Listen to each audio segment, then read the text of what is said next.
Hi, John here from Hephae. Our mission is to enable geothermal energy at scale. And to do that, the industry needs to drill wells which are deeper and hotter and in harder formations than the oil and gas industry ever saw.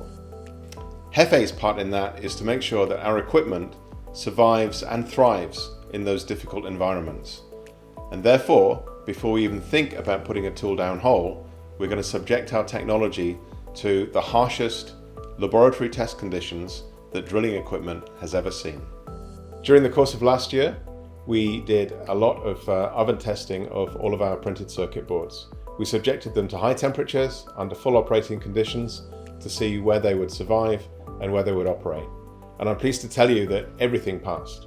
All of our boards survive at least at temperatures of 230 degrees Celsius, and they all operate successfully for extended periods at temperatures significantly higher than the 210 degrees Celsius operating temperature that we've set ourselves for our first product, Pandora 210.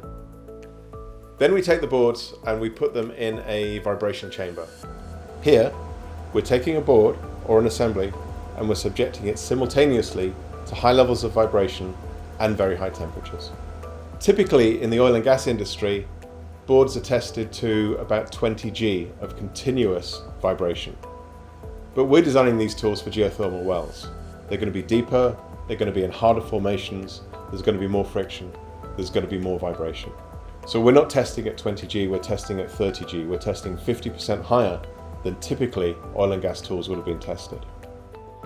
And we're testing at 230 degrees Celsius, which is very, very high compared with the typical temperatures that oil and gas tools are rated to.